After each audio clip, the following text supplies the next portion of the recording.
Now, you're aware that the control of pollution regulations came into force in April 2021.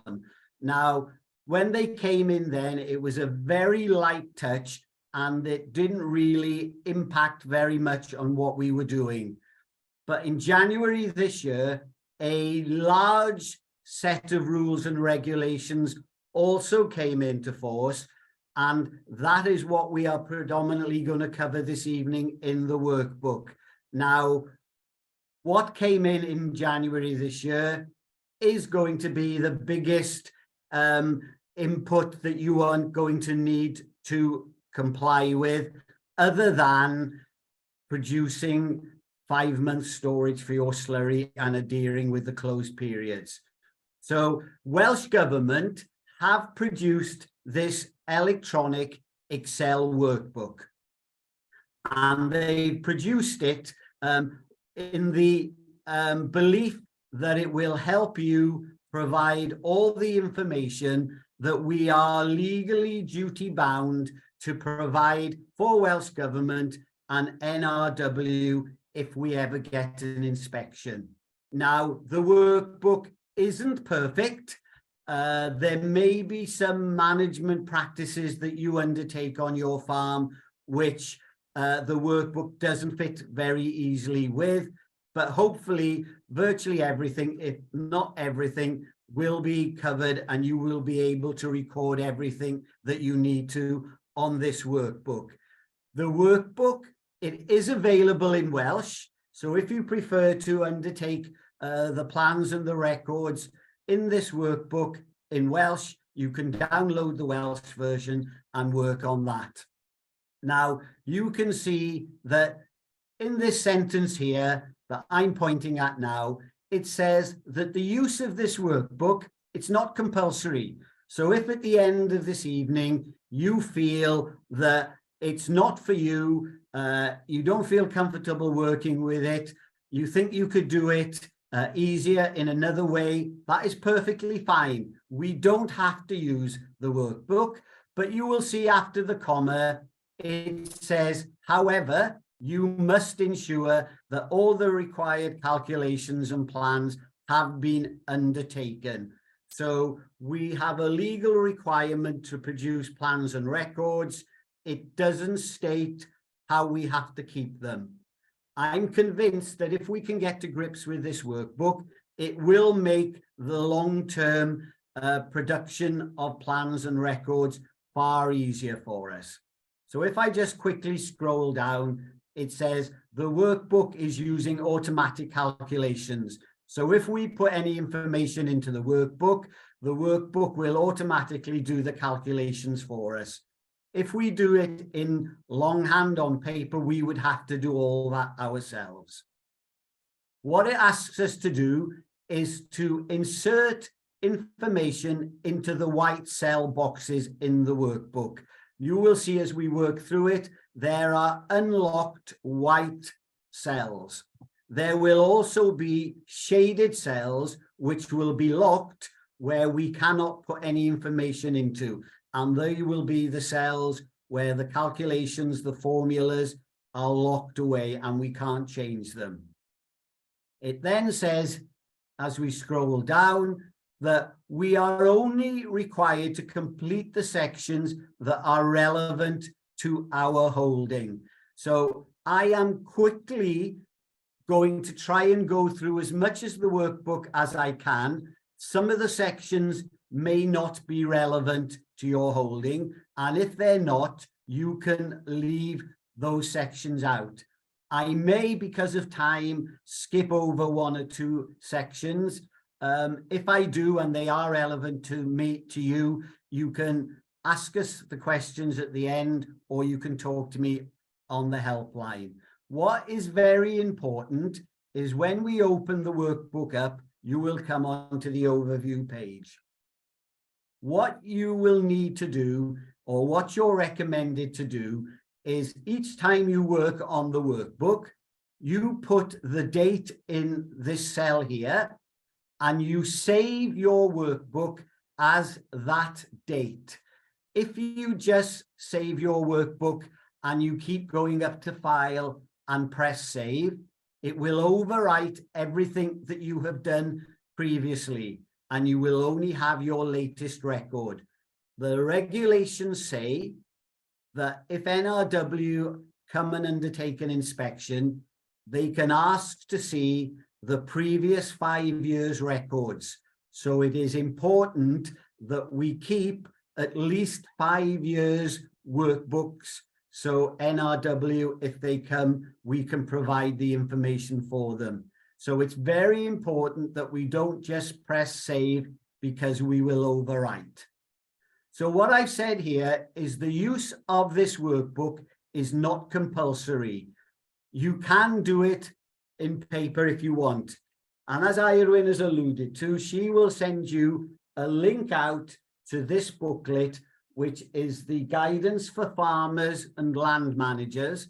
It's 96 pages long. It's very comprehensive, and this is available on Welsh Government's website. It is important that you get this document because it will tell you everything you need to know, the dates you need to do it by, etc. But also in here, if you're not happy or you don't want to use this electronic workbook, there are paper templates. So if you feel you would prefer to undertake the plans and record keeping in paper format, there are templates in here which you can use. But the aim of tonight is to have a look at the workbook, to work through it, and hopefully convince you that it isn't as onerous as it potentially first looks when you first open it. So we have a whole list of tabs along the bottom. If you fill in each tab that is relevant to your farm, you will know that you have completed everything that NRW are likely to ask you to see apart from producing the risk map. So I will go through these individual tabs, demonstrate how we fill it in, and hopefully you will see how the process works.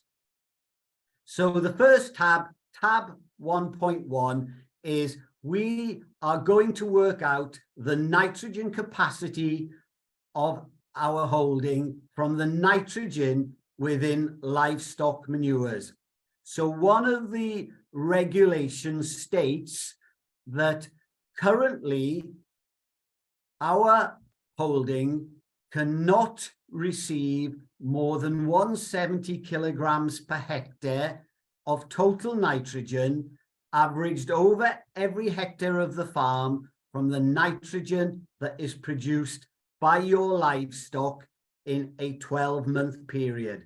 It's nothing to do with what you actually apply as farmers. This is purely a stocking rate exercise to see if you are below or above this magic 170 figure.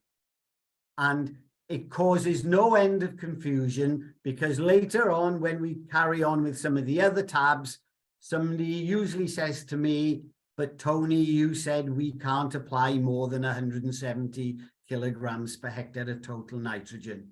That is not what I'm saying. What I'm saying is your livestock on the farm for a year in their pee and their poo cannot produce more than 170 kilograms per hectare of total nitrogen when that is averaged over each hectare of the farm. Hopefully, as we work through it, that will become less confusing. So what is the spreadsheet asking us to do? In column B, it's asking us to list all our field identifiers, field numbers or names.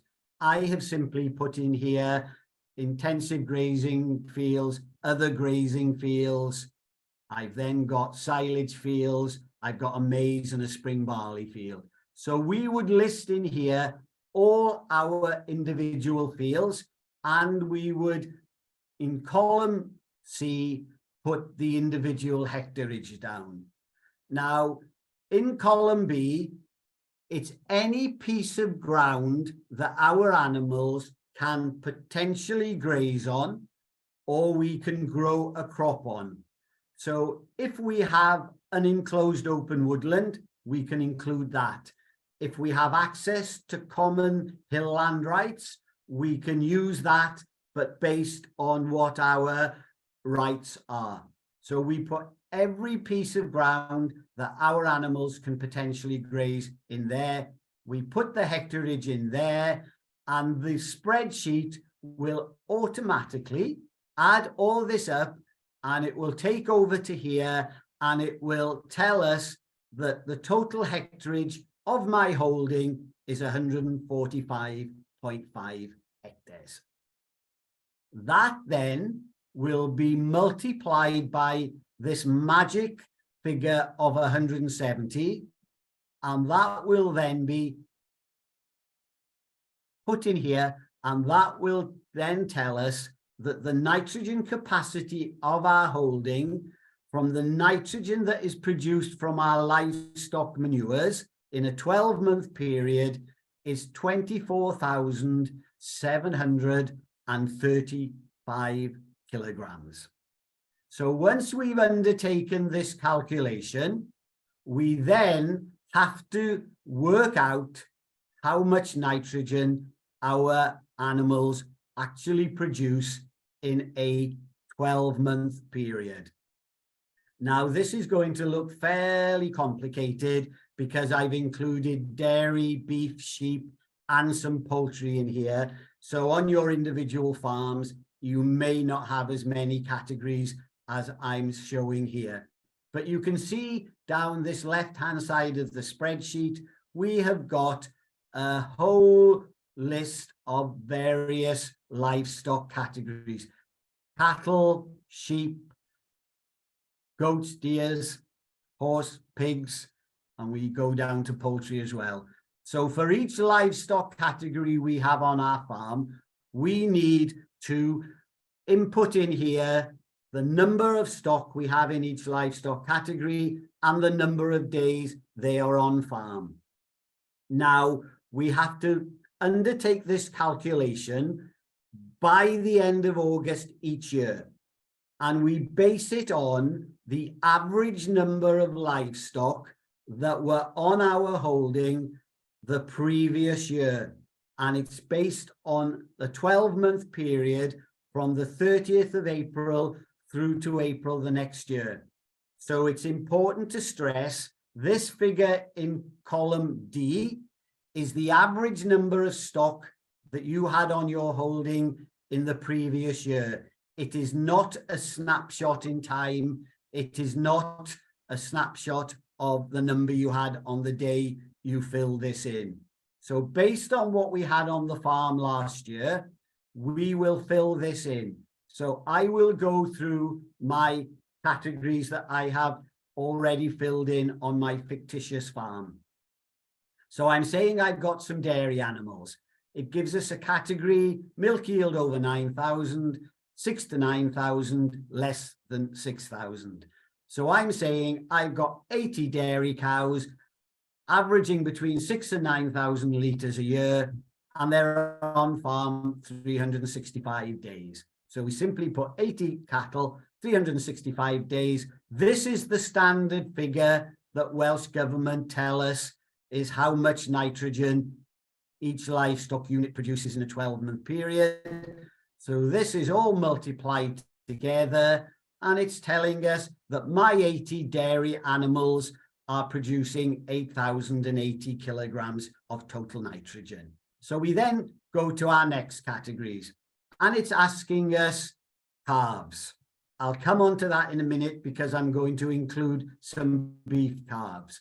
So I'm also saying that on my fictitious holding, I have 20 suckler cows. And we again have two categories: over 500 kilograms, less than 500 kilograms. So I'm saying that I've got 20 suckler cows over 500 kilograms. They're on farm for 365 days. So we have beef suckler cows, dairy milking cows, and we've inputted those figures. It's then asking us calves up to 3 months. So what I've said here in my fictitious example is that I am going to put in there my 20 beef calves because I will be keeping those on. I've also said that I am going to keep 10 of my dairy heifer calves on as replacements. So that will be 20 and 10, giving me 30. But then I will have my other remaining 50 dairy calves, which I will be selling. And I've said in this fictitious example that they are going to be on farm for around a month. A month is a third of that 90-day period. So I will divide those 50 animals by 3, giving me 17. So I add my 17 to the other calves because those 17, which I'm saying are going to be there for 90 days, is equivalent roughly to 50 being there for that month. And that is the only way we can deal with animals which are only on farm for part of this period. So we've got our calves up to 3 months. Then we have our dairy calves from 3 months to 13 months. And I've said that I'm keeping 10 of my heifers as replacements. So I put 10 in there. I put 275 days in there because that is the next 9 months of those calves' lives. I then have got in here my dairy calves again. I am saying that I had 10 heifer replacements, and this is from 13 months up to first calving. So I've got 10 of those again, and they were on farm for 365 days.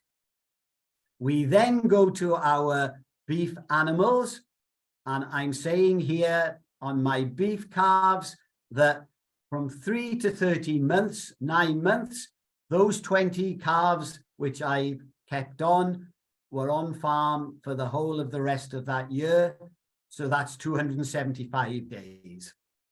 We then go for our beef animals from 13 months and less than 25 months. So I've said that those 20 animals were still there at the start, but I've sold those at around 18 months. So I've got 20 animals there and I've got about 180 days there. I've got one bull on the holding and he's there for 365 days. So all my dairy and beef animals that were on farm last year, the average number that were on farm, that has all been inputted in there. And the spreadsheet is telling us that they have produced 11,745 kilograms of total nitrogen. So we've also got some sheep on my farm. I'm saying I've got 40 breeding ewes and they weigh over 60 kilograms.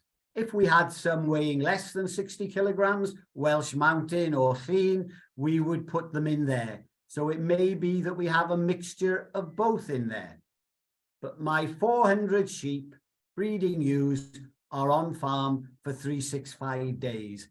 There is no category in this spreadsheet for tups. So if you wanted to say you had 20 tups as well, it might be that you'd make that figure 420. But where you see in column F,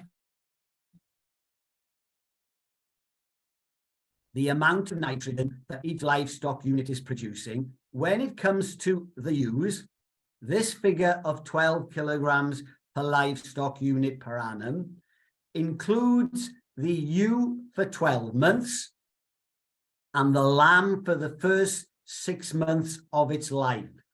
It doesn't take any account or allow us to take account of if the lamb is a single, there are twins, or there are triplets. But this is the standard figure that Welsh Government insists we use. So of my 400 ewes, their lambs for the first 6 months are included in here. So we then go up to the next category for our sheep, and that is from 6 to 9 months. So what I'm saying in here is I am keeping 50 ewe lambs as replacements. So I put 50 in there. It's a 3-month period. I put 90 days in there.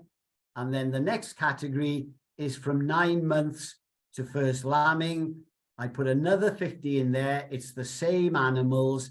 And this is the second part of the year of their life on farm.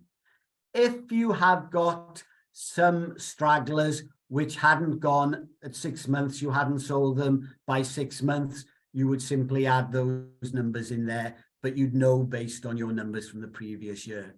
So our sheep are producing 4,842 kilograms of total nitrogen.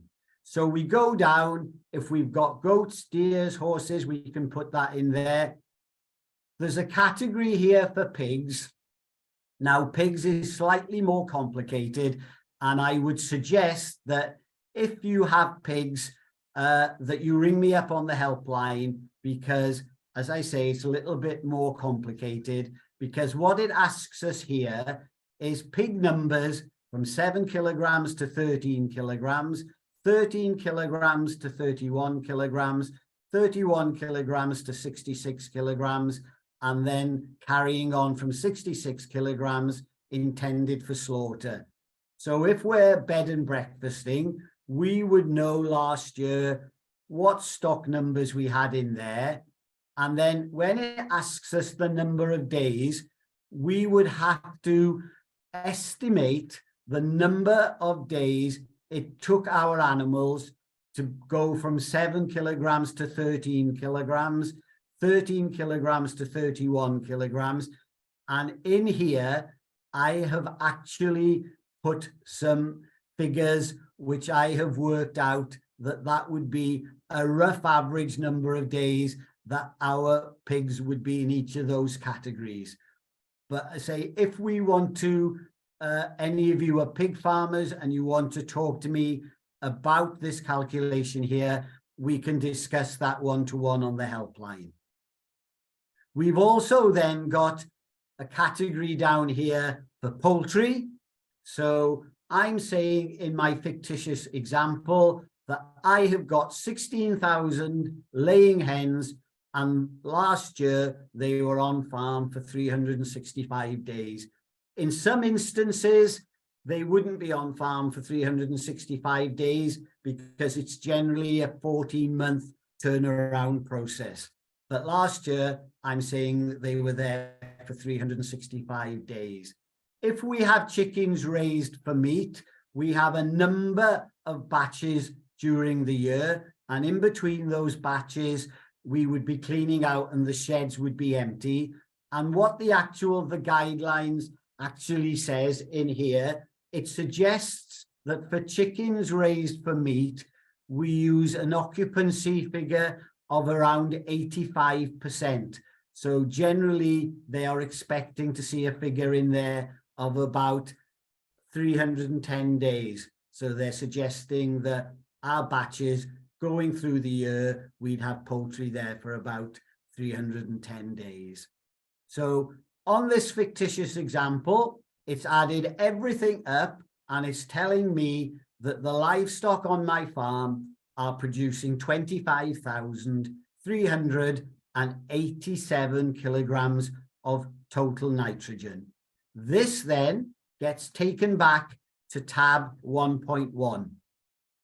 And you can see in tab 1.1, it is now telling us that the capacity is 24,735. The total nitrogen our livestock produced is 25,387. It's telling me that we are producing 652 kilograms of total nitrogen more than our hectarage is allowing. And it's worked out that our average nitrogen loading is 174 kilograms per hectare. that has exceeded this 170 limit. If you see red at any point in the workbook, you know that you are non-compliant with the regulations. So it gives you a chance to think about, what am I doing? Am I doing things correctly? Do I need to tweak my management regime? Now, you'll all be aware that currently Welsh Government are undertaking a consultation to see if they are going to introduce a licensing scheme to allow us to go up to a 250 kilograms per hectare limit rather than the 170 limit. I don't work for Welsh Government, so I've no idea whether they will bring that in, but I suspect they probably will. So if we are struggling to comply with this 170 limit, there will probably be the opportunity to go up to 250 by applying for the license. However, if you apply for the license, there will be strings attached to it. So be aware of that. Now, if you are fairly close to this 170 limit, there may be other ways of complying. So what could we potentially do? We could potentially rent in some more land, which would average our nitrogen loading over more hectares.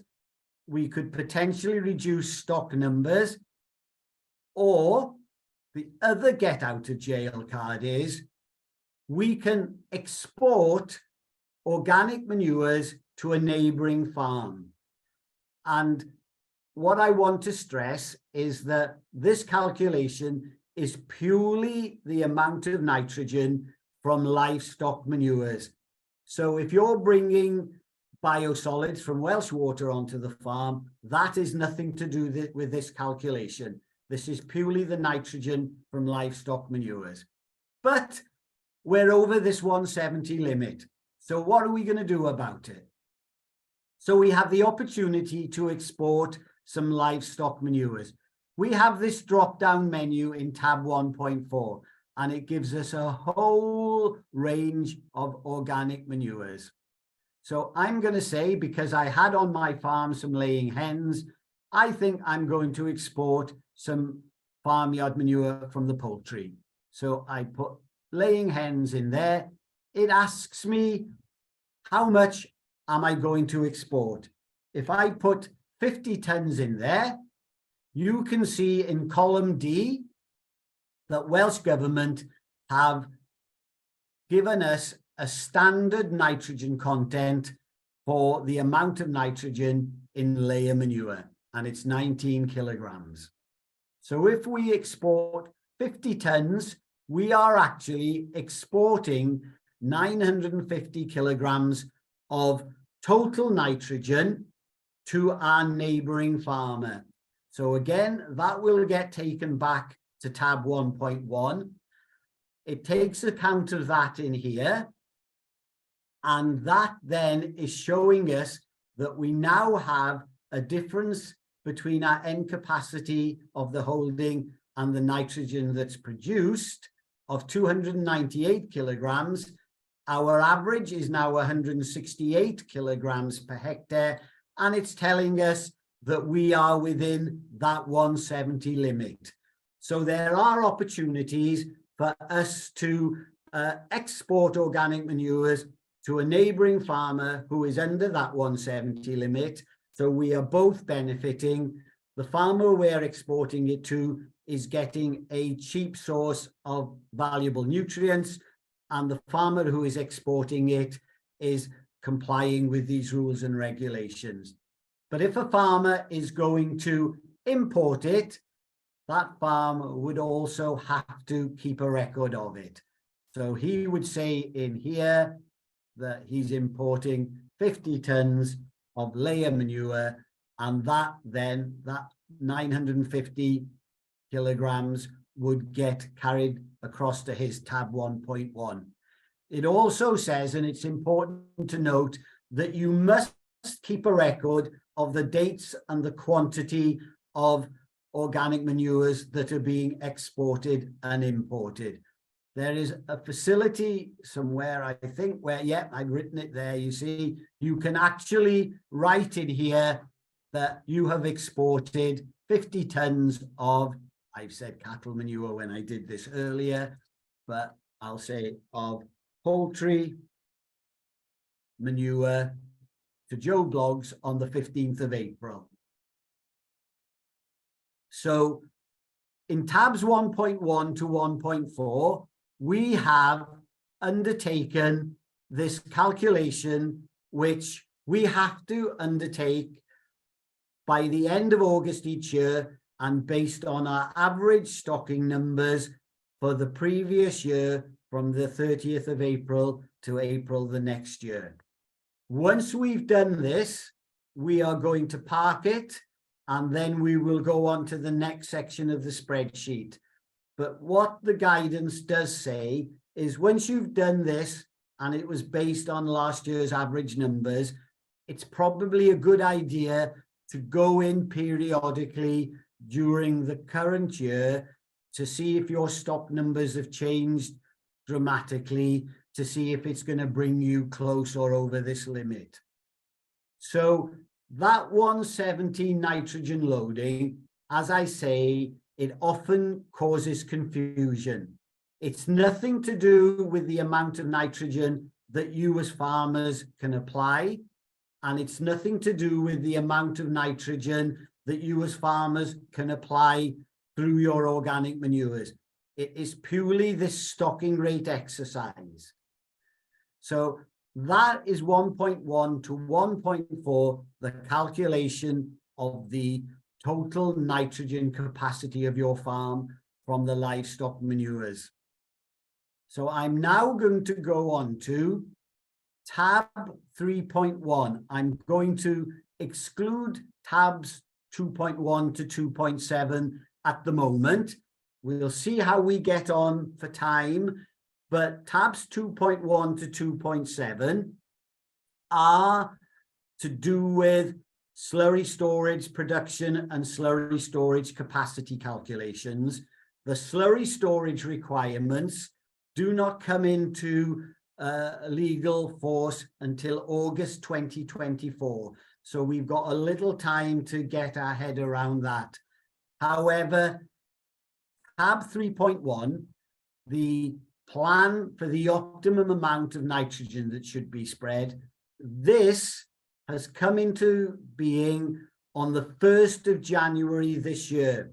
So from the 1st of January this year, what I'm going to run through now is a legal requirement. And what the legislation says is that before we as farmers apply any nitrogen of any sort, we have to produce a nitrogen plan to show that what we are thinking of doing is justified. Now, there's nitrogen in farmyard manure, there's nitrogen in slurry, there's nitrogen in digestate biosolids, nitrogen manufactured fertilizer. So before we spread any of those materials or anything that's got nitrogen in, we are meant to produce this plan for that field. So what do we have to do? You can see that in this shaded areas here, the workbook has pre-populated our field identifiers with the information we put in tab 1.1. So whenever we put information into the spreadsheet, it will automatically pre-populate it in other areas where it's needed. So again, this is an advantage of using the spreadsheet in that we are only entering data once. So it's brought across my field name, number, field identifier. It's brought across the field area. You will see in row 4 along here that at the top of every tab now, it is going to show us an example of the sort of information that Welsh Government are expecting to see in our workbook. This is a locked cell and we can't touch these, but it's just an example to show us the sort of information. So what are they asking us to do, and what do we need to input? So I will produce a nitrogen plan for each of our different management regimes. So for my intensive dairy grazing ground, it's asking me the area that we are planning on putting nitrogen fertilizer on. We can't spread nitrogen fertilizer within 2 meters of any watercourse.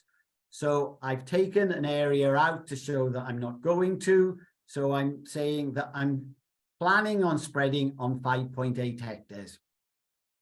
We have a drop-down menu, crop type in column E. We go down to the drop-down menu and it simply says, are we growing an arable crop or a grass crop? I go grass. We then go to the next column and it asks us the crop in that field. We have another drop-down menu and you can see a whole range of various different crops which we can in theory grow. But we are looking at grass. So we've got grass 3 or more cuts, grass grazed or up to 2 cuts, or another category, just grass. So I'm saying that this is going to be a grass field and it's going to be grazed, or we might take some silage out of it. So we put that in there. It then asks us, is this grassland temporary or permanent? We have a drop-down menu, so we simply say it's permanent. And in this booklet, which I showed you earlier, at the very front of it, there is a list of glossary and definitions. And there are lots of definitions in there. And the definition in there is that to put temporary in there, a temporary sward, according to them, is something that is less than 4 years old. But I'm saying it's permanent. It's then asking us, what is the soil nitrogen supply? This usually causes some issues, but it's very, very simple. When we take a soil sample, we normally get that tested for pH, phosphorus, potassium, and magnesium. We find out how much is in the soil, and then we can give you the recommendations based on what is in the soil. You can do that for nitrogen as well, but we very rarely do. A, it's very expensive, about £60 a sample. B, you have to sample down to 60 centimeters or bedrock. As soon as we touch the soil, the processes within the soil, the nitrogen changes. So we have to get it to the labs as soon as possible in a cool box. So if we're not going to analyze our soils, how do we know what the soil nitrogen supply is? And as I said, it's very simple. It's low, moderate, or high, LMH. If your particular field has received up to 100 kilograms per hectare of nitrogen historically, it will be low. If your field has received between 100 and 250 kilograms per hectare of nitrogen historically, it will be moderate. Or if it's a very clover-rich sward, which is going to receive between 180 and 200 kilograms per hectare of nitrogen from the clover, again, that would be moderate.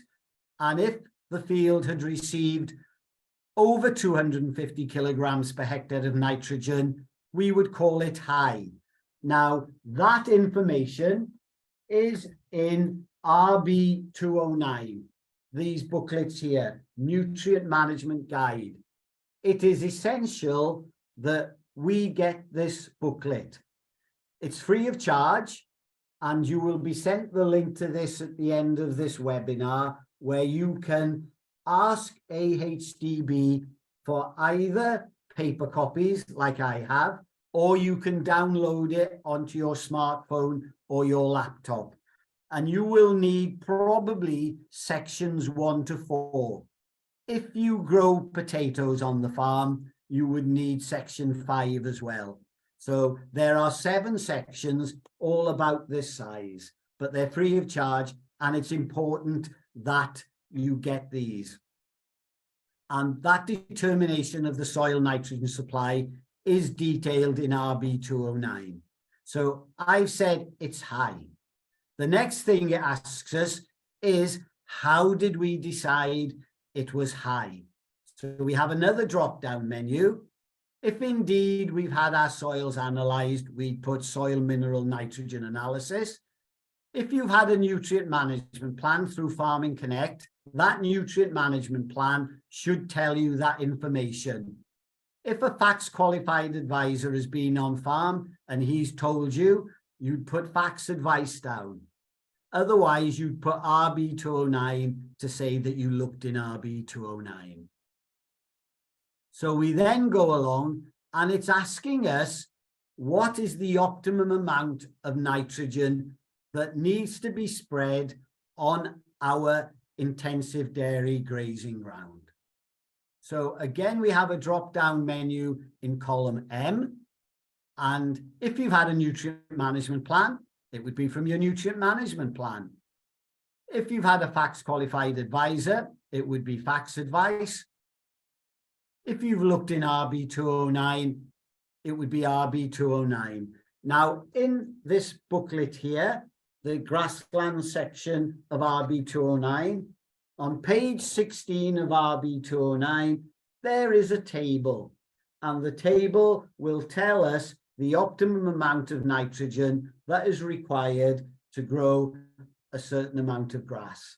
So if you haven't had a nutrient management plan or any FACTS advice, you would say that you have obtained that information by looking in RB 209. So that is our nitrogen plan for the optimum amount of nitrogen for our intensive grazing field.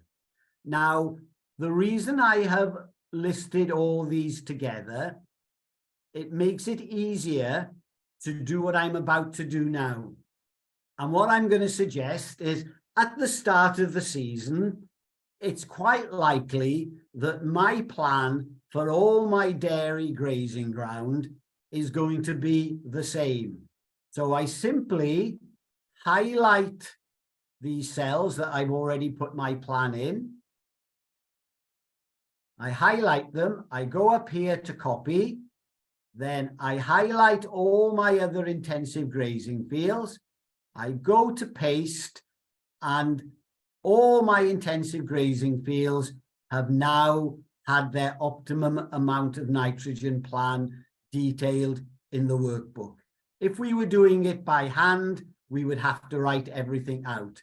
And all we'd need to do then is amend the area that's going to receive nitrogen fertilizer. And we would repeat that process for our other grazing grounds. So my dry cows, my beef cattle, or my sheep grazing ground. So it's exactly the same process in that the area is going to receive nitrogen, drop-down menu grass, drop-down menu grazed or up to 2 cuts, drop-down menu permanent. This time, my soil nitrogen supply, I've said, is moderate because these fields haven't received as much nitrogen historically as my intensive dairy grazing ground. I got that information from RB 209, and again, it's asking me what is the optimum amount of nitrogen. I've said here that on that less intensive ground, it's 130 kilograms per hectare. Where did I get the information from? My nutrient management plan, FACTS advice, or by looking in RB 209. So in this instance, I will say nutrient management plan. So again, I will just highlight those cells and go up to copy and paste it down to my other grazing fields. And I've now produced my plan for my less intensive grazing fields. Same process for our silage ground. So it asks us, and we put in it's a grass field. We're now saying that from the drop-down menu, I am going to take 3 cuts of silage. So we click on that one. Again, it's permanent. Again, I've decreed that it's a high soil nitrogen supply, RB209. Optimum amount of nitrogen, I've said for the 3 cuts of silage is 300 kilograms per hectare. Where did I get that from? RB209, my nutrient management plan, or from Facts Advice. So I'll click Facts Advice this time. And again, very simply, once I've done it for one example, I highlight the cells, I go up to copy, and I paste it down to my other silage fields. And there is my plan for the optimum amount of nitrogen for my 3 cuts of silage. So I then do it for my maize ground. Area that's going to receive fertilizer, 7.5 hectares. We go to the drop-down menu, and this time we say arable. We go to the drop-down menu for the crop, and we've got all these different crops, but I'm saying forage maize. It then asks me, is it permanent or temporary grassland? It's neither, so we put not applicable in there. Then it again asks us, what is the soil nitrogen supply? And where I've said for grassland, it's very easy. It's low, moderate, or high. To make life difficult for us, in an arable scenario, they're now introducing a numerical system. And again, this is explained in RB209, how we classify the field in terms of this numerical system. It's based on what has been grown in these arable fields historically, how much organic manure has those fields received, and the average rainfall. I know that a field recently ploughed out of grass has got a soil nitrogen supply of 2. So I've written 2 in there. Where did I get that information from? RB209. And when it's an arable crop, they ask us, what is our planned sowing date?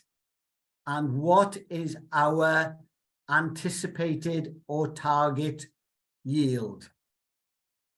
We then say what the optimum amount of nitrogen is. And for maize at soil nitrogen supply 2, it's 50 kilograms per hectare. Where did we get it from? RB209, nutrient management plan, whatever. And then finally, we have a spring barley field, and it's the same scenario. How much nitrogen, what area are we going to spread it on? It's an arable field. We go to the drop-down menu again, and we click on spring barley. Again, it's not applicable because it's not temporary or permanent grassland.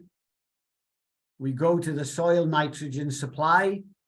And again, I'm going to say that this was recently ploughed out of grass. So it's soil nitrogen supply 2. I found that out of RB209. When am I thinking of sowing it? In March. And I'm expecting around 7 tons per hectare from my spring barley. And it then asks me, what is my optimum amount of nitrogen that's required? And I've said it's 110 kilograms per hectare. And I found that from RB209. So in tab 3.1, we have produced a plan to show, based on what we're thinking of doing in the coming year, what is the optimum amount of nitrogen that we need to think about applying. So for my intensive dairy grazing ground, I said 270 kilograms.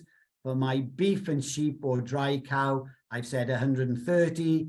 And for my 3 cuts of silage, I've said 300 kilograms per hectare. So we've produced our plan detailing what is the optimum amount of nitrogen that's needed. But what we then are expected to do is, it's asking us to think about, are we likely to spread any organic manures on any of our fields? And if we are, we have meant to calculate how much nitrogen is going to be available for the growing crop from that planned application of organic manures. So again, you can see that these cells and rows have been pre-populated. So our field name or number, the field area, and what we're thinking of doing on this field, they have already been carried across because we put that information into tab 3.1. So in column D, it's asking us what area of the field are we going to spread our organic manures on. We can't spread organic manures within 10 meters of a watercourse or 6 meters if we're going to use precision equipment. So if we've got any watercourses in our field, we'd need to take that area where we can't spread away from the total field area. So I've said in here that I'm going to spread on 5.5 hectares. It's then asking us, what are we thinking of doing on this field? What organic manure is likely to be spread? So we have a drop-down menu. We have a drop-down menu in column F, and we have a huge range of all sorts of organic manures that we are likely to find on our farm or spread on our farm. So I am saying that I am going to apply probably some cattle slurry. And cattle slurry, the normal cattle slurry, is that category there, slurry cattle unseparated. So it then asks me, how many applications am I thinking of putting on that grazing field? I'm going to say, I'm going to put one application on in mid-February if ground conditions are suitable. And it then asks me, what is the planned application rate? It's important that we know what our planned application rates and our actual application rates are. Some of us, if you're of my vintage, would prefer to work in gallons per acre. This is in metric cubic meters per hectare. There is a very simple conversion factor to convert from gallons per acre to cubic meters per hectare. It's simply, we multiply by 11. So 2,000 gallons per acre, 2 multiplied by 11 is 22 cubic meters per hectare. 2,500 gallons per acre, multiply 2.5 by 11, and that gives us 28.5 cubic meters per hectare. So we put our planned application rate in there. That then, because we've told the spreadsheet that we are going to spread normal slurry, that has pre-populated column K with the standard figure, which is in every cubic meter of slurry, there are 2.6 kilograms of total nitrogen. So the spreadsheet knows that we're spreading 28.5 cubic meters, and in every cubic meter, that is going to supply 2.6 kilograms of total nitrogen. We then go across to row M, and it asks us to input the amount of nitrogen that is going to be available for the growing crop in the coming year. And it says, refer to sheet 5.1. So we go across here to sheet or tab 5.1, and we have a table that has been produced from RB209.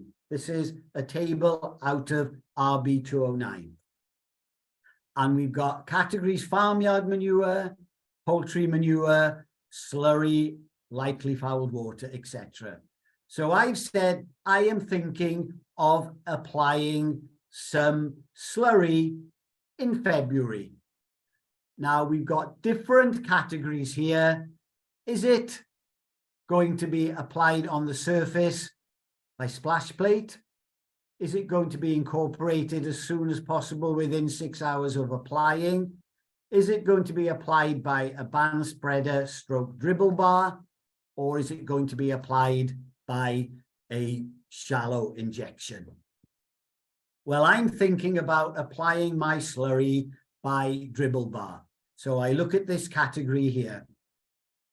It then asks us, what is the dry matter of my slurry?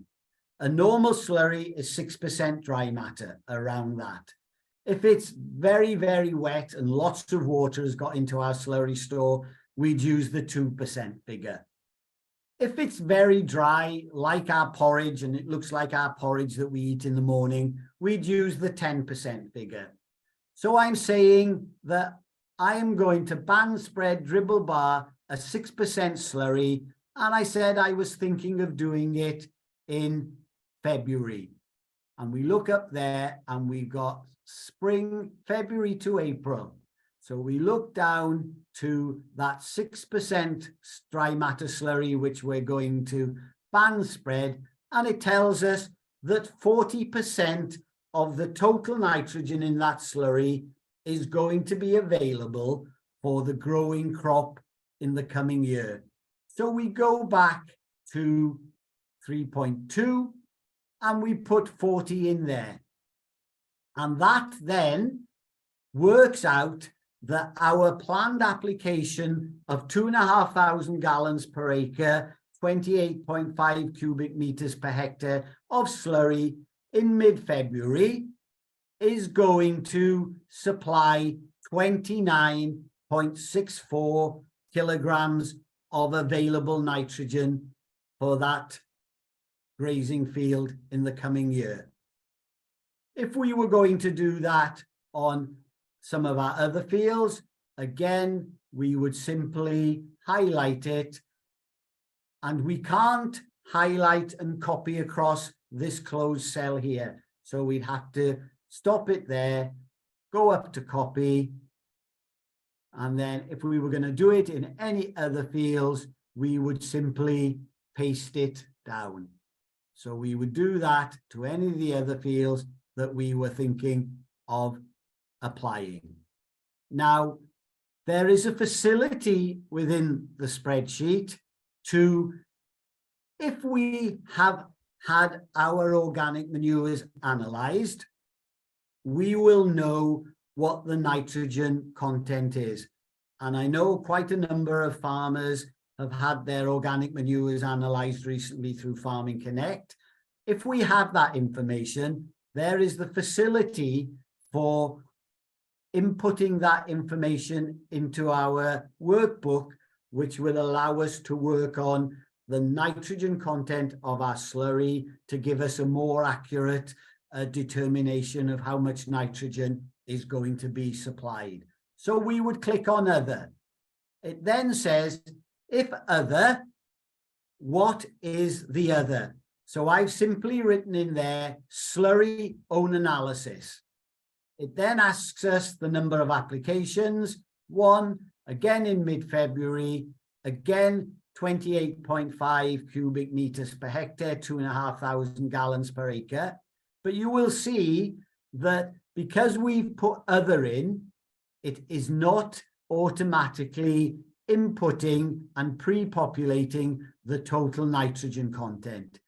It allows us in column L to put our own slurry, farmyard manure, whatever analysis in there. So if our slurry analysis came back that the total nitrogen content was 2.4 kilograms in every cubic meter instead of 2.6, we would simply put 2.4 in there. Again, we're applying it the same way by band spreader, and that then tells us that our own analysis slurry is going to supply 27.36 kilograms of available nitrogen.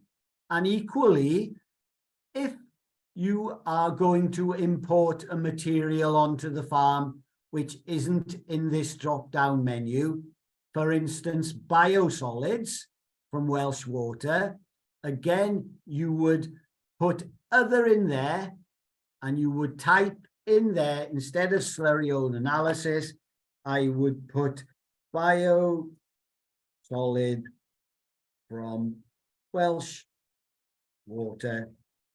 So, well, it would be helpful if I wrote biosolid in there, biosolid from Welsh water.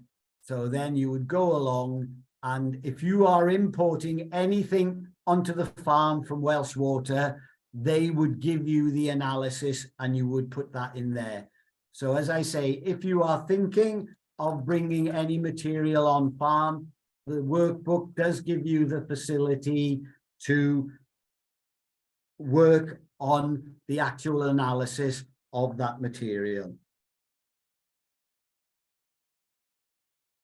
So we have done that for our intensive grazing fields. And as I say, we would copy and paste it down to all the other fields if they were going to receive, or we were thinking of applying the slurry onto those fields. I won't go to the trouble of copying and pasting it all because it's going to take valuable time. So the next category of fields are my other grazing fields, my dry cows, my beef, my sheep fields.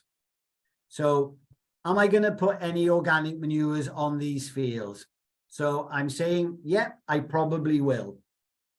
I'm going to spread on 3.5 hectares.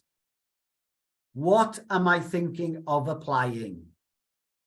Here, I'm saying that I'm going to put some poultry manure on. So from the drop-down menu, I look at the drop-down menu and I click on layer hen manure. Again, we go across. How many applications am I thinking of putting on? 1. When am I thinking of doing it? Early February. What's my planned application rate? Because poultry manure is very rich, I'm simply going to put 2 tons per acre on, 5 tons per hectare.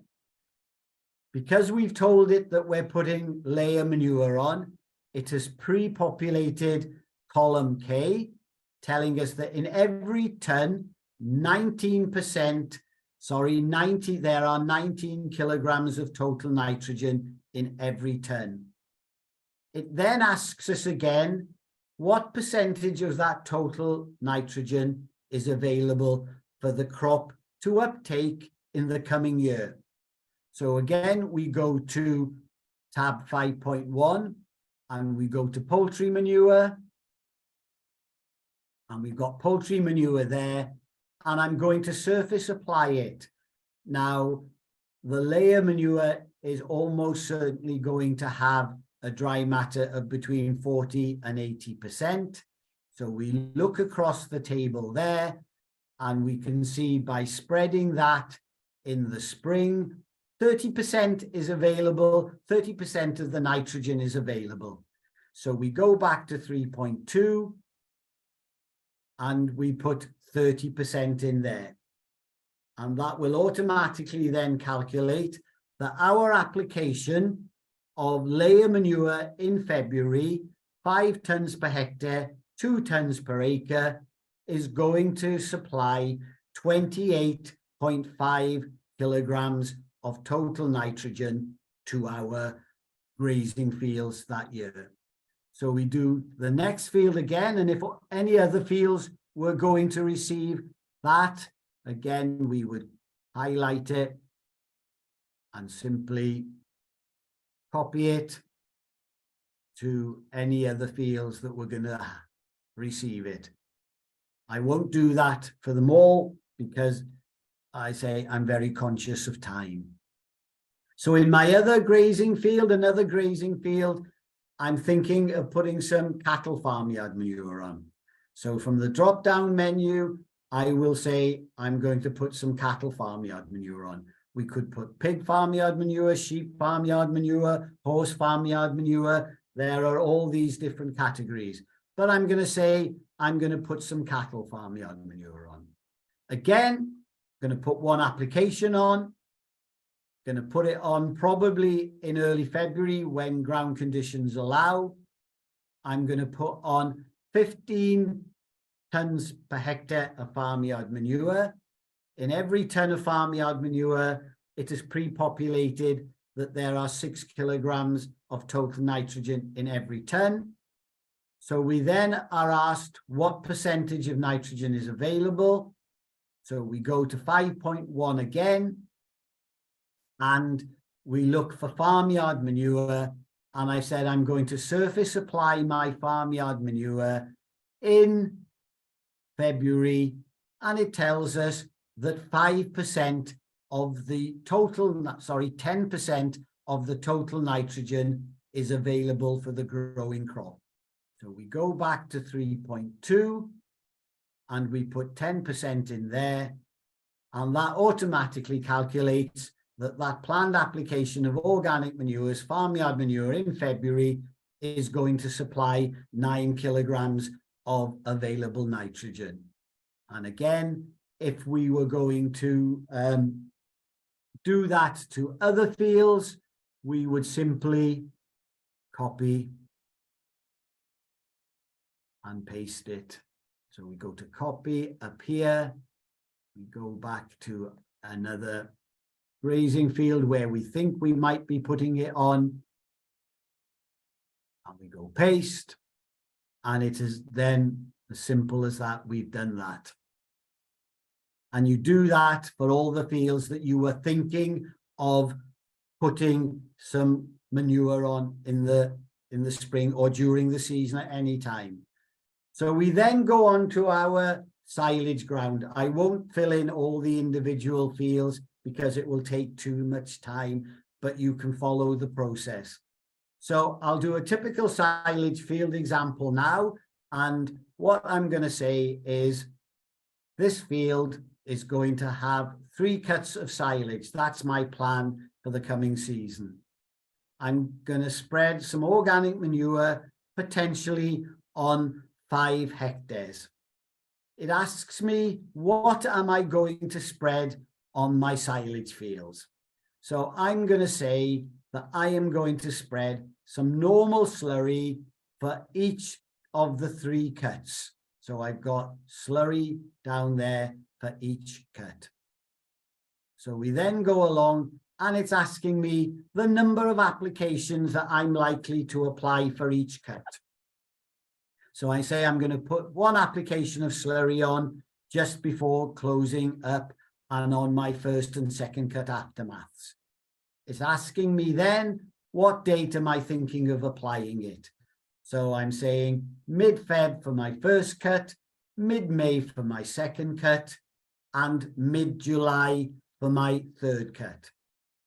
My planned application rate, 3,000 gallons per acre for the first cut, 33 cubic meters per hectare, 33 cubic meters per hectare for the second cut, and 2,000 gallons per acre, 22 cubic meters per hectare for the third cut.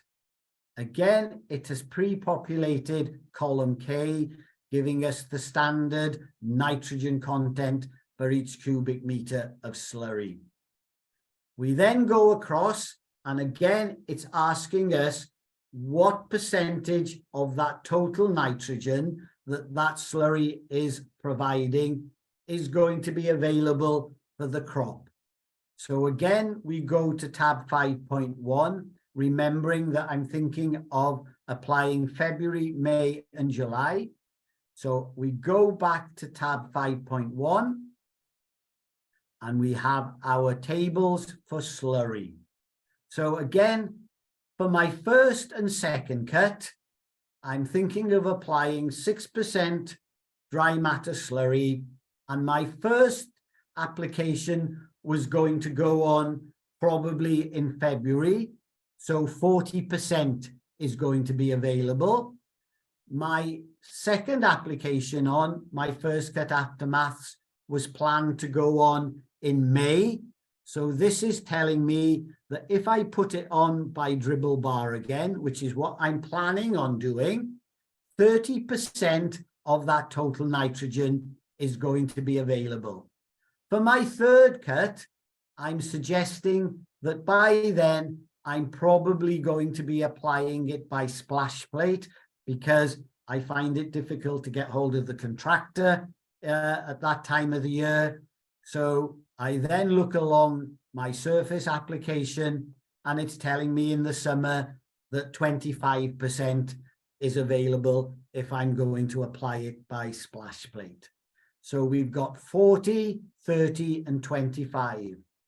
So I then go back to my plan for available nitrogen, and I put in 40% for that first application, 30% on my first cut aftermaths for the second cut, and 25% for my third cut going on to my second cut aftermaths.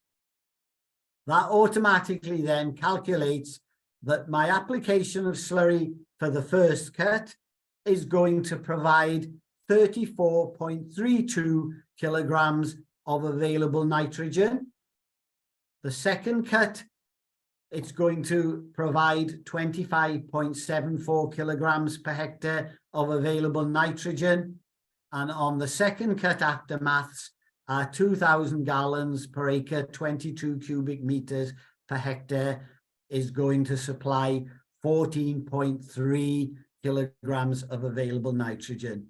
And our three applications of slurry will be providing 74.36 kilograms of available nitrogen over the season. We said that the optimum in 3.1 was 300. So you can see our slurry is actually planned to provide a fair proportion of that nitrogen that's needed. So we've worked that out for our typical silage field.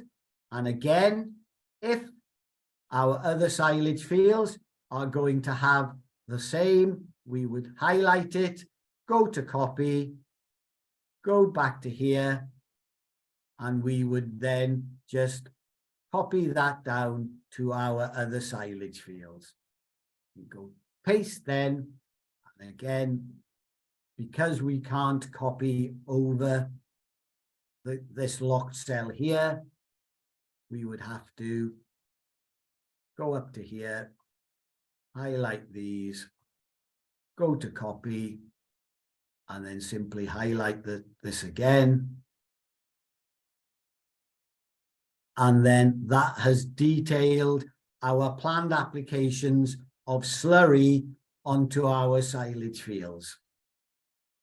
So as you can see, if we do one typical example of each management regime, it is very easy to then copy and paste it down to other fields which have a similar management regime. So we then go on to our maize field. Again, it asks us in column D, what area are we going to spread organic manures on? So if we have got a watercourse in there, we need to take that area, that no spread area off.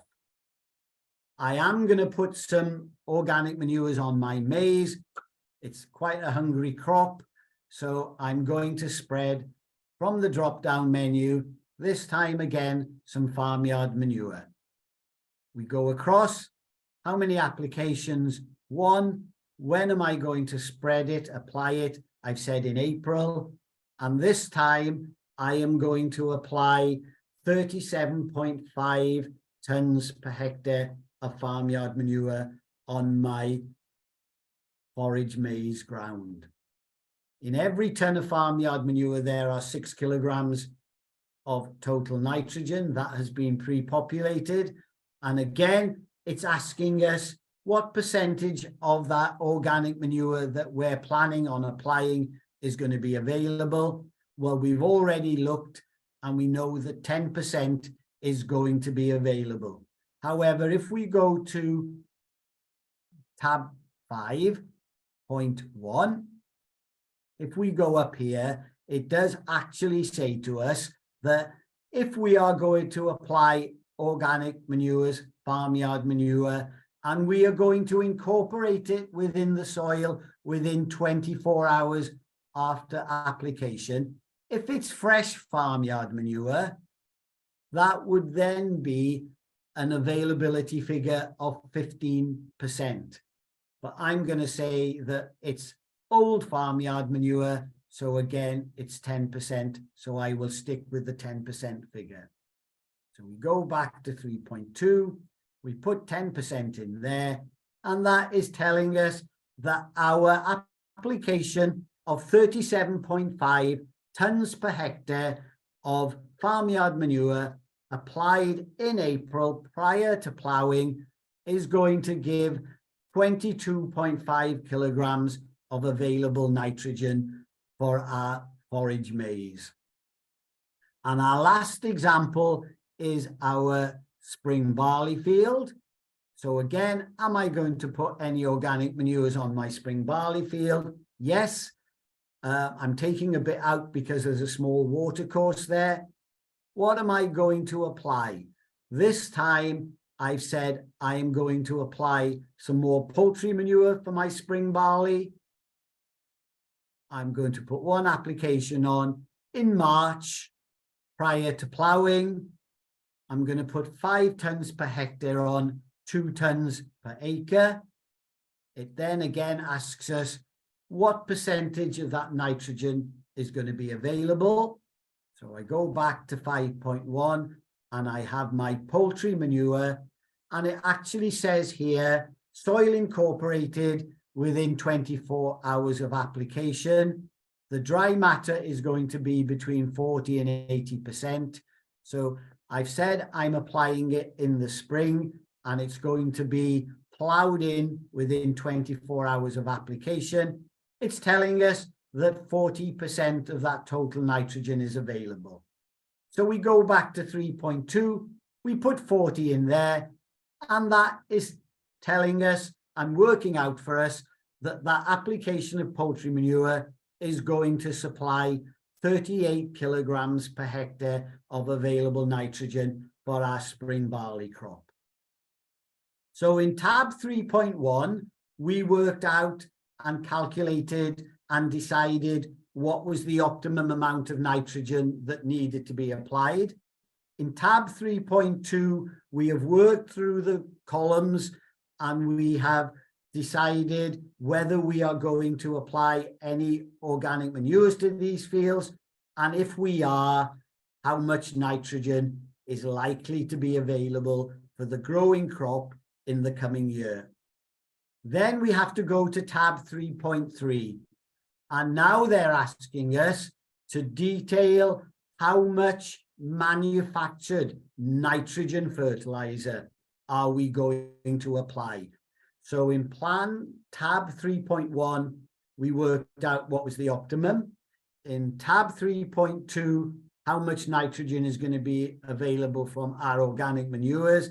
And now in tab 3.3, what is the balance that we need to apply as manufactured nitrogen fertilizer? And again, you will see in tab 3.3, a large amount of the workbook has been pre-populated for us by what we have told it previously. So my first field, my intensive grazing field for my dairy cows. The first thing it's asking me is the area on which we're going to spread our manufactured nitrogen fertilizer. So I've said 5.8 hectares. So it has then pre-populated this from what we have told it previously. So it's pre-populated that it's going to be grazed or up to 2 cuts of silage. It's pre-populated that the optimum amount of nitrogen is 270. It's pre-populated that the amount of nitrogen that is going to be supplied from my planned application of organic manures is 29.64 kilograms of available nitrogen. And it's then worked out that the optimum amount of manufactured nitrogen that we are required to put on as bag nitrogen is 240 kilograms per hectare. So it then asks us, what are our planned dates of spreading? And what is the total amount of manufactured nitrogen fertilizer that we plan to put on. So I've said that on my intensive dairy grazing field, I am going to go on 6 times during the year, probably March, April, May, June, July, and August. And I'm going to put on 240 kilograms per hectare, which is roughly what we need to put on. So we would then simply, if all our dairy grazing fields are going to be treated the same, we would highlight them again, and we would then copy them down to the rest of our dairy grazing fields, and that then is our plan for our dairy grazing fields. The same principle for our other grazing fields. So the area that we are going to spread organic manures on, everything else has been pre-populated by what we have inputted previously. So again, it's asking me, what are we thinking of putting on as bag fertilizer and when? So I've said that I'm probably going to go on in April, May, and July. And this field, based on the organic manures that it received, needs 101 kilograms. So I'm going to put 100 on. This field here, based on the farmyard manure that it's going to receive, needs 121 kilograms. So I'm saying I'm going to put 120 on. So I would then copy that to my other field, which is roughly the same. And I would copy this one to the other fields, which are roughly the same. Now, I'll copy it all the way down, although this is saying 130 because I didn't copy and paste in plan 3.2. So that is our plan for the amount of nitrogen fertilizer that we are going to put on our grazing fields. So we then go to our silage fields. So it's exactly the same principle. Silage fields, the area that's going to receive organic manures, it's pre-populated that it's 3 cuts of silage. It's pre-populated, we need 300 kilograms per hectare. It's pre-populated that our planned application of slurry for each cut is going to supply 74 kilograms of available nitrogen, leaving us a balance that we need to supply from manufactured fertilizer of 225 kilograms. So it then asks us, when are we thinking of applying it? I've said March for the first cut, May for the second cut, July for the third cut, and over the season, I'm going to apply about 220 kilograms per hectare. So again, we highlight that, we go to copy, and we paste it down. So that is our plan for our silage fields. Our maize field, exactly the same principle. It's pre-populated everything. I'm saying I'm spreading on 7.5 hectares. It's telling us it's forage maize. The optimum is 50. Our planned application of farmyard manure is going to supply 22.5. Therefore, it's leaving us a balance of 27.5 kilograms of nitrogen that we need to apply by manufactured fertilizer. I'm thinking of sowing in April, and I'm thinking of putting on about 25 kilograms per hectare down the spout at sowing time. And then we finally come to our spring barley field, exactly the same process. It has pre-populated everything. The optimum is 110.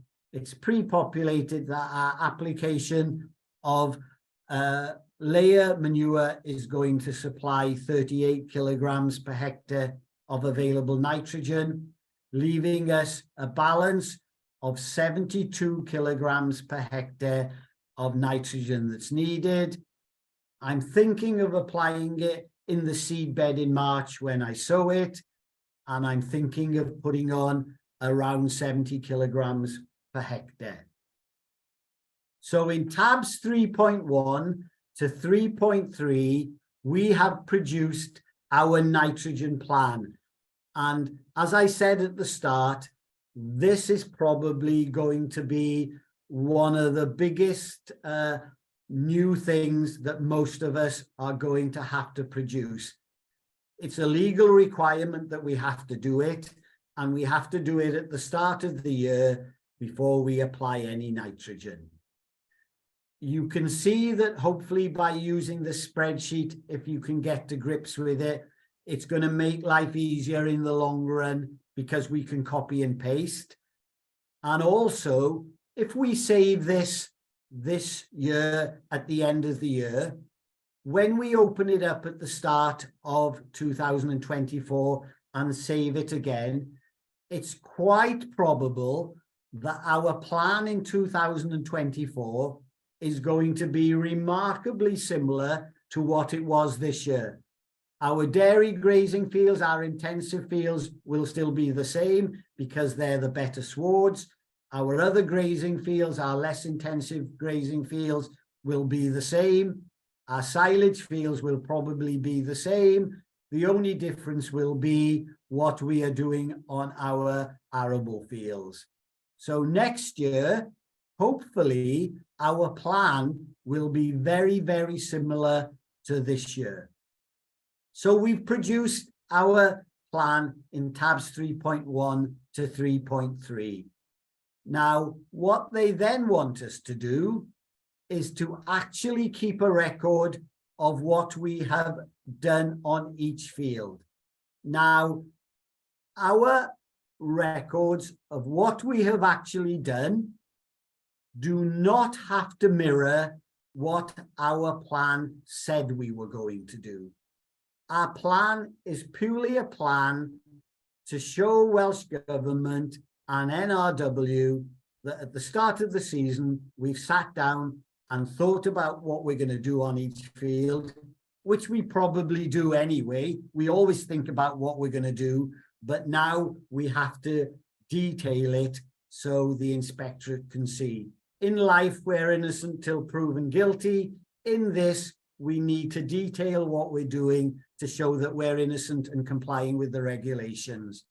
So we've produced our plan in 3.1 to 3.3, and in 3.4, they're asking us to record what we have actually done.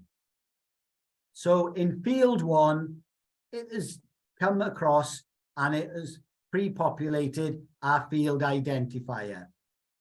In column C, it has pre-populated what we were thinking of doing in that field.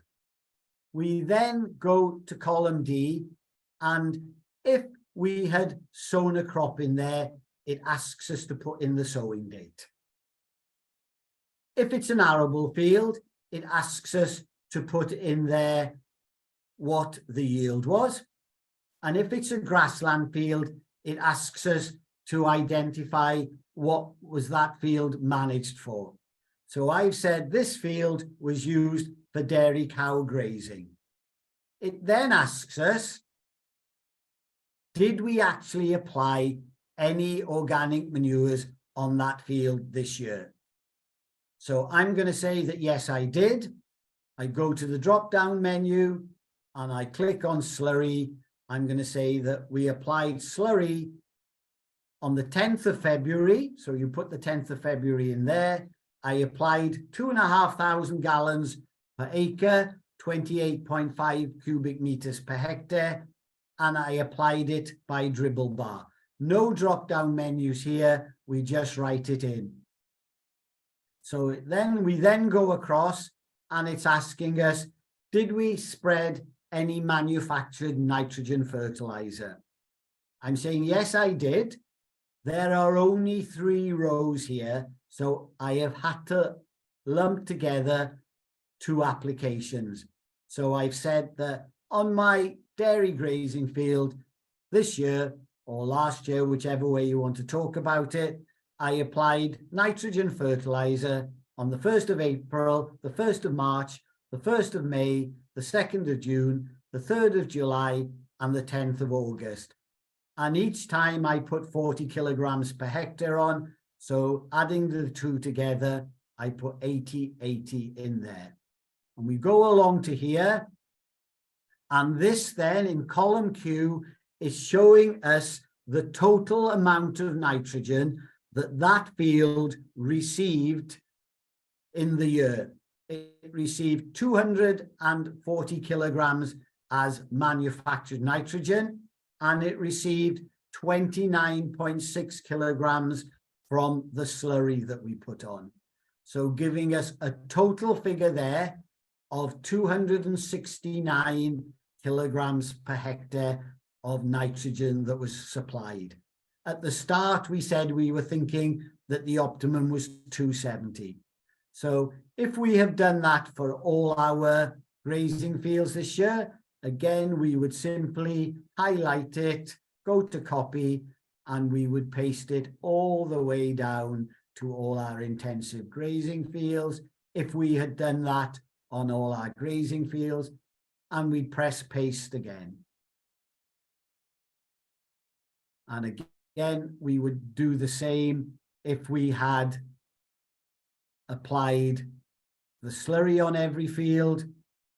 We would highlight, go to copy, go to paste, and we would simply, if each field has had the slurry, we would simply highlight and copy it to each of our fields. And I'll only do it for the first 4, so I won't go through them all and take valuable time up. So again, by copying and pasting, we can make the production of the workbook much, much easier and simpler.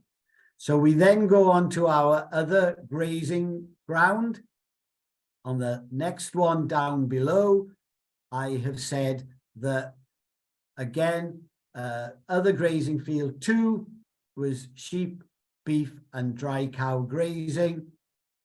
I applied 15 tons per hectare of slurry, 15 cubic meters per hectare of slurry. Sorry, I think I was meant to be putting down there in my fictitious example that it was cattle farmyard manure. So I'm saying that we've applied 15 tons per hectare of cattle farmyard manure by muck spreader on the 10th of February. I've also applied my manufactured nitrogen fertilizer on the 20th March, the 15th of May, and the 10th of July. And each time I've applied 40 kilograms per hectare of nitrogen as manufactured fertilizer.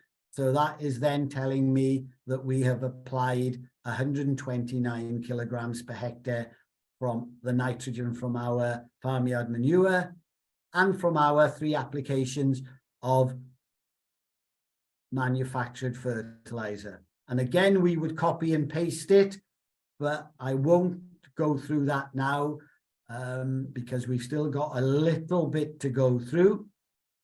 So I will now go on to my silage fields. So what did I actually do on my silage fields? So I'm saying here that I took 3 cuts of silage.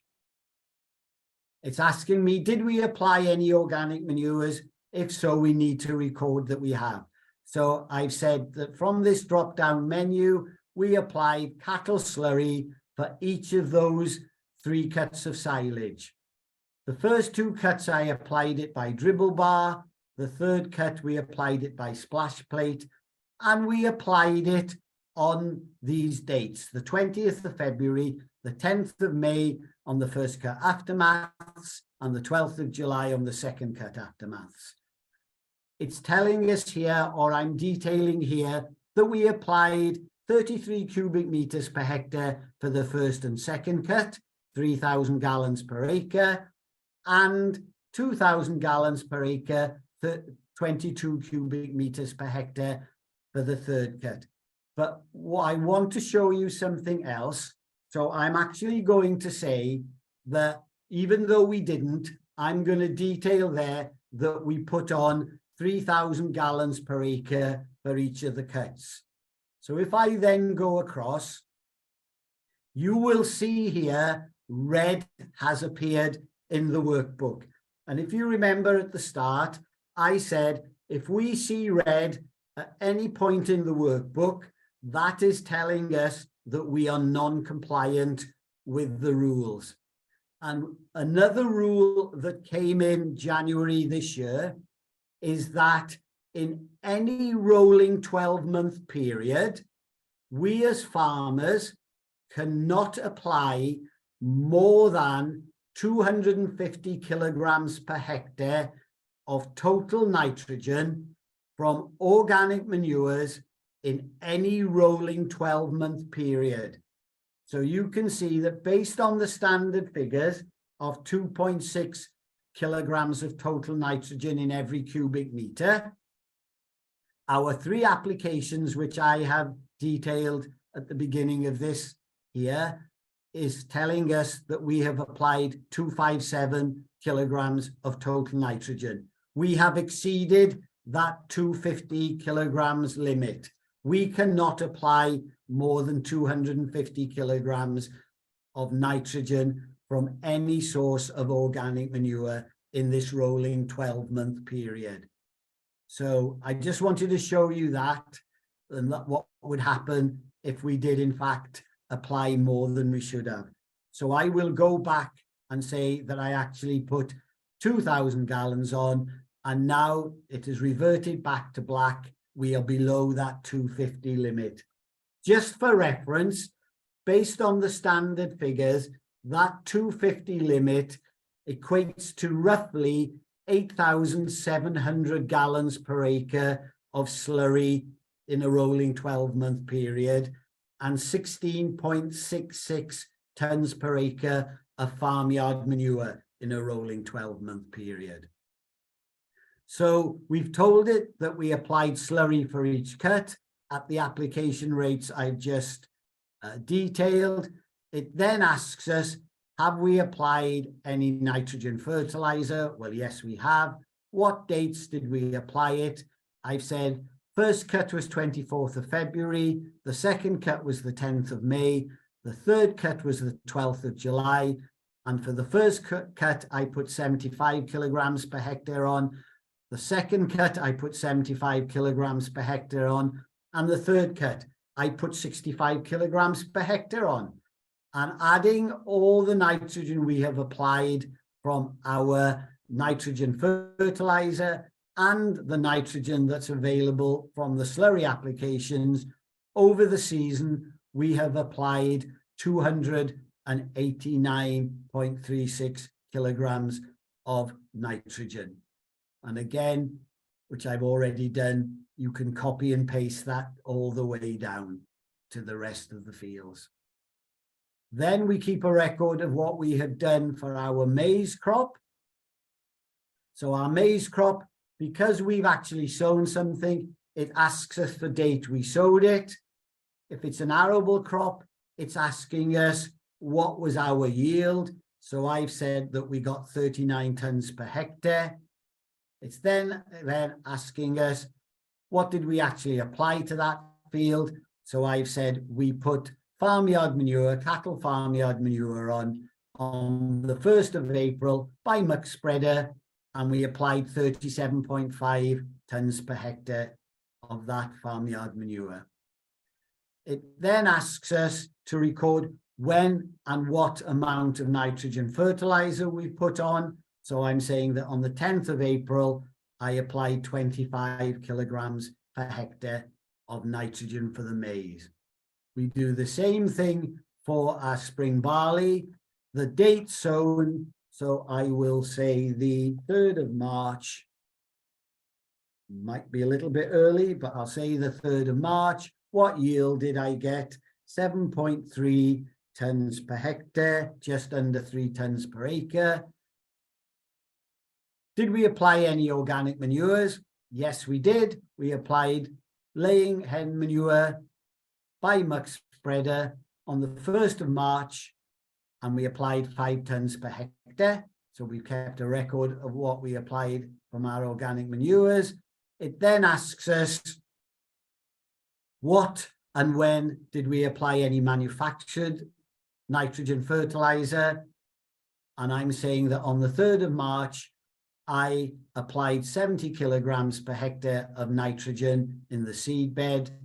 And it tells us that overall, we have applied 108 kilograms per hectare, 70 kilograms per hectare from nitrogen fertilizer, and 38 kilograms per hectare from our organic manures. So that's a very detailed, intensive bit of information that we've had to take in. In tabs 3.1 to 3.3, we've produced our plan.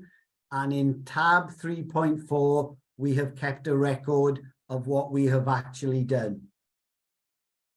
As I said, that is probably the biggest thing that we are going to have to do as far as keeping records and making plans.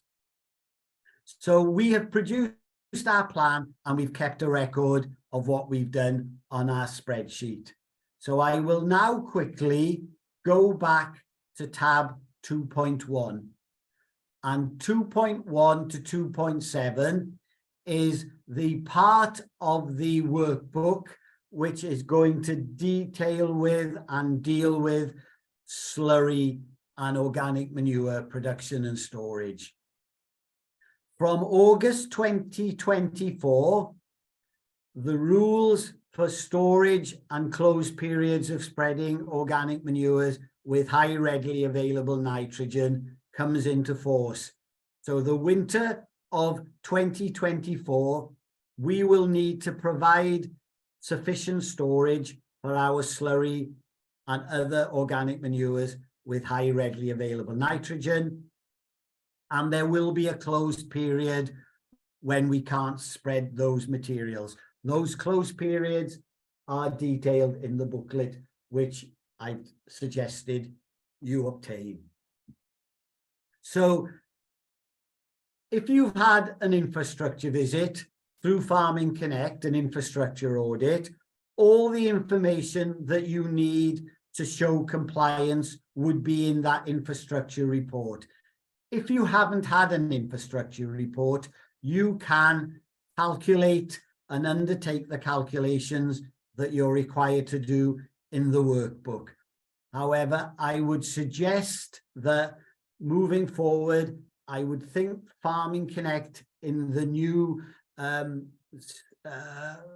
facility that comes in on the 1st of April, there may well be opportunities to have a full infrastructure report through Farming Connect. And if that is the case, I would recommend that you undertake and take that up, because it would provide you with an official report. So if we produce slurry or we produce organic manures with a high readily available nitrogen, we need to undertake these calculations. So very quickly, in this tab 2.1, there is a facility for working out the slurry production from cattle, sheep, goats, deers, and horses, if any of these do indeed produce slurry. And it says here, only complete if slurry is produced. So I'm going to very quickly suggest that on my fictitious farm, my 80 dairy animals that I said were on my holding, they actually do produce slurry. So I put the number of stock in here and we say I have got 80 animals. There is a standard figure that Welsh Government have provided showing how much slurry each animal produces on a daily basis. And they're saying that my dairy cow producing between 6,000 and 9,000 litres of milk produces 53 litres of slurry every day. We have to go with that figure. We cannot change it. It then asks us in column F the number of days that slurry is collected in the storage period. Now, the storage period is for cattle slurry, it's 5 months, and that is October, November, December, January, February, 5 months. So if our animals are in for the full 5 months, October through to February, we would put 151 days in there. That is the 5 months. If, however, our animals never come in October, they're always out until November, our storage period then would be 120 days. But if we are a dairy farm, they would still be coming in morning and evening and will be on the collecting yards for, say, 3 hours in the morning and 3 hours in the evening. That would be a quarter of the day. So in October, if they weren't actually housed, they were just coming in for milking, they would be producing slurry a quarter of that month, which would be about 10 days. No, it's about 8 days, sorry. That would be about 8 days. So we would add those 8 days onto there, and we'd say, my animals are producing slurry for 128 days. But I will say, just in my example, that my animals come in and worst case scenario, they're going to be there for the 5 months. It then asks us the proportion that is collected as slurry. So if my animals, my dairy cows are in cubicles and they've got access to outside yards for feeding and loafing, they would be producing 100% slurry. If it was a beef animal, it's quite likely that the beef animals would be bedded on straw, and when they're bedded on straw, they would be producing farmyard manure. But in some systems, they may again have access to open yards for feeding and loafing again, or they may have an area in front of the straw bedding where they stand while they're feeding, and they may be producing slurry there. So if it's a beef scenario, or a scenario where your animals are only producing slurry for part of the time, you have the opportunity there to estimate the percentage of manure that is produced as slurry. I'm going to say my dairy cows in this simple situation are based in cubicles, got some outside yards where they feed and loaf, so 100% of the time they're producing slurry. So that is all calculated up. My 80 animals, they're in for 151 days. They're producing slurry 100% of the time when they're in. So they are actually producing 640 cubic meters of slurry in that 5-month storage period. We then need to go to tab 2.2, and it then asks us to ascertain and calculate the amount of additional water that enters our slurry store or needs to enter our slurry store. So it asks us, what is our uncovered area? So that includes our uncovered slurry store if it's uncovered. It includes any open yard areas that drain to our slurry store. So I've said that I've added all that area up, and it comes to 350 square meters. It's then asking us to put in here, in this cell here, what is the average typical amount of rainfall during that 5-month storage period.